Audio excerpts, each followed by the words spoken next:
Observez autour de vous. Les gens sont stressés, tristes et déprimés.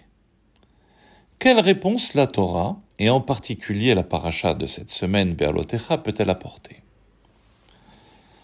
Les voyages du peuple juif dans le désert du Sinaï, dont il est question dans notre paracha, ont été guidés par Dieu. Une nuée planait au-dessus du sanctuaire construit dans le désert, le Mishkan, et à chaque fois que la nuée se levait, les enfants d'Israël partaient. Et lorsque la nuée s'installait, là, ils campaient. Les Juifs campaient et avançaient sur la parole de Dieu. Sur ce, le Talmud, dans le traité Shabbat, rapporte un débat fascinant et assez déroutant. Mais pour comprendre ce débat, cette machloket, une brève introduction s'impose. Dans les 10 commandements, la Torah ordonne « Pendant 6 jours tu travailleras et le 7e sera pour toi un jour saint, un Shabbat de repos pour Dieu, tu ne feras aucun travail. Sheshet yamim ta'avod, uvayom hashvi'i Shabbat l'Hashem Elokecha, lo ta'aseh kol melacha. » Quelle est la définition du travail exactement qu'il est interdit de faire le Shabbat, au sens de la Torah? Le mot hébreu employé par la Torah est melacha, qui signifie en fait un travail créateur. Ainsi, écrire Shabbat, un seul mot, est une création, une melacha, tandis que, par exemple, traîner un canapé lourd d'un bout à l'autre d'une pièce n'est pas considéré comme un travail, comme une melacha. Plus précisément, le Talmud énumère 39 catégories de travaux créatifs interdits le Shabbat, tels que labourer, planter, semer, cuire, tisser, écrire, construire, allumer un feu, porter et autres. Ce sont les 39 prototypes de travaux créatifs qui ont été employés pour la construction du sanctuaire du Mishkan dans le désert que la Torah décrit immédiatement après le commandement de ne pas effectuer de travail Shabbat. C'est le fait que la Torah juxtapose l'interdiction de travailler le Shabbat à la construction du Mishkan. Cela indique sa manière d'expliquer quel travail est interdit d'effectuer le Shabbat. C'est tout travail nécessaire à la construction du Mishkan. Ainsi, par exemple, dans le Mishkan, ils ont labouré et planté des herbes pour faire de la teinture pour les différentes tentures, ou bien du blé pour apporter des offrandes. Il nous est donc interdit de labourer et de planter le Shabbat. Dans le Mishkan, ils ont cuit de la viande pour les offrandes ou le pain pour faire des offrandes. Il nous est donc interdit de cuisiner ou de cuire le Shabbat. Dans le Mishkan, ils ont écrit sur chacune des poutres un numéro approprié. Ainsi, nous n'écrirons pas le Shabbat. Et ils ont construit le Mishkan. Il nous est donc interdit de construire Shabbat.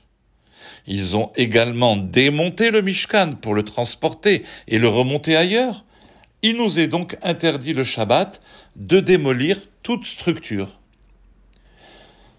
À présent, selon la loi juive, l'interdiction biblique, c'est-à-dire midéoraita, de démolir n'a lieu que si nous démolissons dans l'intention de construire, qui se dit soter almenat livnot. Exactement comme pour le Mishkan qui a été à chaque voyage démonté afin de le transporter et de le remonter à la prochaine étape du voyage.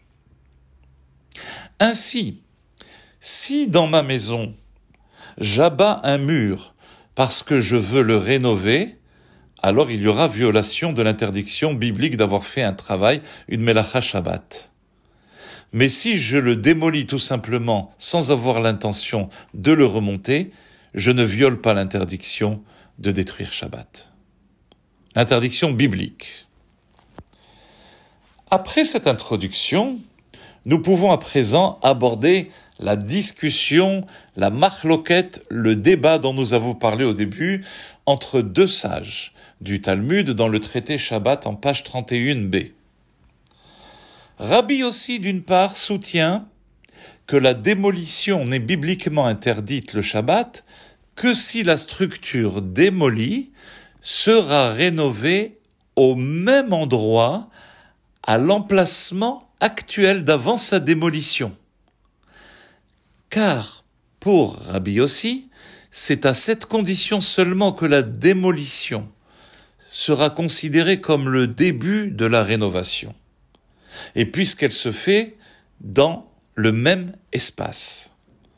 Ce à quoi l'autre sage, qui est rabbin, soulève un problème fondamental. Car si, comme nous l'avons expliqué précédemment, les 39 formes de travail interdites, le Shabbat, sont dérivées des types de travaux effectués dans le cadre de la construction du Mishkan, eh bien, chaque fois que les Juifs démontaient la structure du sanctuaire, ce n'était jamais pour le remonter au même endroit, mais plutôt pour un nouvel emplacement. Dans cette condition, pourquoi alors Rabbi aussi soutiendrait-il que la seule forme de démolition bibliquement interdite, le Shabbat, est celle qui est faite avec l'intention de rénover au même endroit, alors que dans le Mishkan, le démontage a toujours été fait avec un objectif précis de remonter ailleurs, et non pas au même endroit. C'est la réponse que donne le Talmud à cette question, est stupéfiante. Une réponse à cette question contre l'avis de Rabbi aussi, elle nous laisse pantois. Le Talmud répond ceci.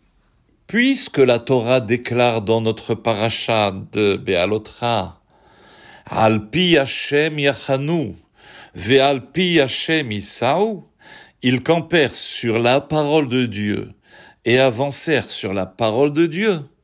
Donc, lorsqu'ils démontèrent le Mishkan, c'était comme s'ils avaient l'intention de le remonter dans le même endroit. Réponse déconcertante, non? Voire absurde. Pourquoi le fait que les Juifs aient suivi la parole de Dieu dans leur voyage nous amènerait-il à ignorer leur déplacement, tout d'un coup, d'un endroit à un autre dans le désert, et à affirmer qu'ils ont démonté le sanctuaire pour être érigé au même endroit, alors qu'en fait, ce sanctuaire a été déplacé? Le fait simplement de nous dire que c'était sur l'ordre de Dieu, c'est comme si le Mishkan restait au même endroit. Cette question est bien connue dans le monde talmudique, et plusieurs sages apportent des réponses. Nous nous focaliserons sur la réponse du Shem Mishmuel. C'est Rabbi Shmuel Bornstein qui a vécu au début du XXe siècle. Lui présente la parabole suivante. Imaginez une jeune femme qui tient son bébé et voyage d'un bout du monde à l'autre. À chaque endroit, elle doit attendre de longues heures épuisantes dans des files d'attente pour traverser des dizaines de frontières. Et si l'on pouvait demander au bébé où il était ces jours-ci, ces semaines, combien de pays a-t-il visité, combien de files d'attente, combien a-t-il géré et comment a-t-il géré tous les endroits dans ses déplacements, sa réponse serait la suivante. Moi, j'étais tout le temps au même endroit blotti dans les bras de ma mère. Pour le bébé, il n'y a pas de différence entre les continents, les pays ou les villes, car il est protégé de tout cela.